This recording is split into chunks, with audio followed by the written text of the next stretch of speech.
తెలంగాణ రాష్ట్రంలో ఇక్కడికి సంబంధించిన గవర్నరు తమిళిసై ఎవరు ఉన్నారో ఆవిడ రాజీనామా చేసి ఎళ్ళిపోయారు. కొత్త గవర్నర్ వచ్చారు.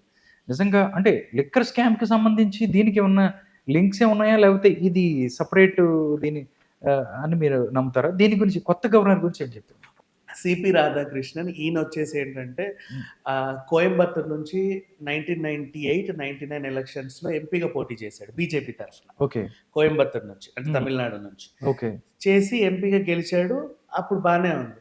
తర్వాత 2004, 2014, 2019లో వరుస పెట్టి ఓడిపోయాడు. హ్మ్. సరే ఆయన ఓటమి పాలైనప్పటికీ బీజేపీలోనే ఉన్నాడు. మిగతా ఏ పార్టీకెళ్ళల. ఎక్కడికెళ్ళలేదు. ఈ బీజేపీలో రాష్ట్ర అధ్యక్షుడు, తమిళనాడుకి రాష్ట్ర అధ్యక్షుడిగా గూడా ఉన్నాడాయన. సో, ఆయన సేవలు గుర్తించి సేమ్ మన తమిళసై కూడా ఎన్నికల్లో ఓడిపోయినా బీజేపీలో యాక్టివ్ మెంబర్‌గా ఉన్నందుకే ఆమె సిన్సియారిటీని మెచ్చి ఇక్కడ గవర్నర్ పోస్ట్, పుదుచ్చేరికి లెఫ్టినెంట్ గవర్నర్ పోస్ట్. అయితే ప్రెజెంట్ ఇప్పుడు మనకేంటంటే ఈవిడ రాజీనామా చేసింది.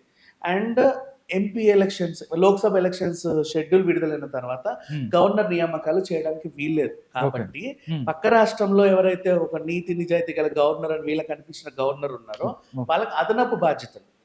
తెలంగాణను కూడా చూసుకోండి. ప్రెజెంట్ ఈ 2 పోస్టులను చూసుకొని తర్వాత ఇక్కడ ఇంకో గవర్నర్‌ని వాళ్ళు తెచ్చుకుంటారు. ప్రెజెంట్ ఈ ఎలక్షన్ అంటే నాకు తెలిసినంత వరకు జూన్ వరకే ఈయన ఉండే అవకాశం ఉంది. ఈయన్ని కూడా జార్ఖండ్ గవర్నర్ యాక్చువల్లీ. జార్ఖండ్‌కి ఎప్పటి నుంచో కాదు, మొన్న లాస్ట్ ఫిబ్రవరిలోనే ఈయన జార్ఖండ్‌లో గవర్నర్ అయ్యారు. 1 ఇయర్‌లో ఇప్పుడు అదనపు బాధ్యత తెలంగాణ ప్లస్ మళ్ళీ పుదుచ్చేరి లెఫ్టినెంట్ గవర్నర్ కూడా ఈయనకే బాధ్యతలు అప్పచెప్పారు. బీజేపీలో ఎప్పటినుంచో ఉన్నటువంటి ఒక సిన్సియర్ అండ్ లీడర్ అని చెప్పుకోవచ్చు. పాలిటిక్స్‌కి రాజీనామా చేసి గవర్నర్ అయ్యారు. మేబీ మరి చూడాలి ఫ్యూచర్‌లో ఈయన కూడా గవర్నర్‌కి రాజీనామా చేసి మళ్ళీ పాలిటిక్స్‌కి వెళ్తాడేమో సౌందరరాజన్ లాగా.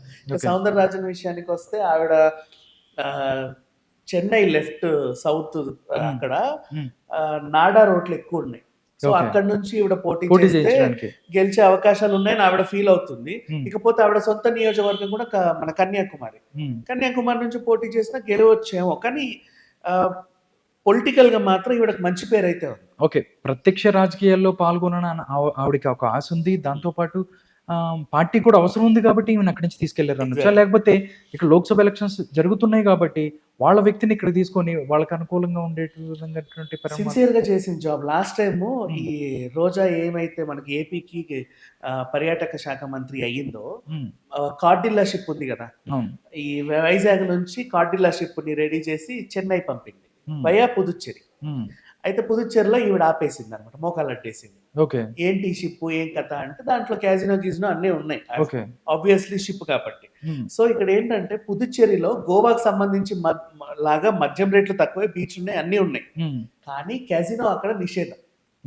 సో ఈ షిప్ మా వాటర్ లోకి రావడానికి వీలు లేదు అని ఆపేసింది డైరెక్ట్ గా. అంటే అంత సిన్సియర్ ఆఫీసర్ అని చెప్పుకోవచ్చు. ఓకే, డెఫినెట్లీ కొత్త గవర్నర్ కూడా త్వరలో అంటే మంచిగా వర్క్ చేయాలని మనం కోరుకుందాం.